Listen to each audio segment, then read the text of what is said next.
masyadong makapag-aral, no? Ibig sabihin, napakasarap ko kumita dito. Doon sa mga nag-weekly na, i-continue na lang yan. Tapos i-maximize nyo yung system natin. Naaabot kayo doon sa punto magiging 70 slots kayo or 60 slots a week. No? Kasi laging sa payout system natin, laging 6 na araw. At itong araw yung inclusion niyan. So kung 10 per day tayo, per name, so 60 hanggang 70 po yan. Ang neto po niyan is 35,000 per week. Ikaw lang po yun sa pangalan mo. What if kung sinama mo yung pangalan ng anak mo, asawa mo? No? So ibig sabihin, isama mo yung pamilya mo dito o mo iwan. Bali lang negative, gamitin mo yung pangalan na pagkain naman, sabi niya ipasa. Basta, kumayas ng kumain sa pangalan niya. Si Rose, nanalo. Para lang, makikita mo dito nakakaiba ang take part doon sa ibang nag-offer sa labas. Kasi ang dami ngayon. No? Sobrang dami nga, iba pa nga, makikisabay. Kunyari, member sa click part, tapos mag-recruit ka pala sa loob ng click part. No? Marami doon sa opisina. Saka maning, galing ko lang doon. No?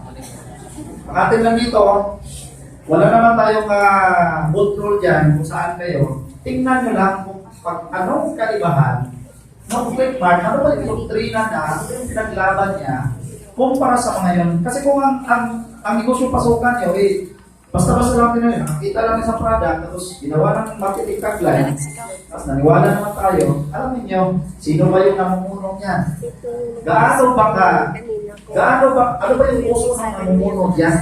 Kasi ako, mga kapatid, bago ko nag-put up ng company, ng Clickmart Rewards, no?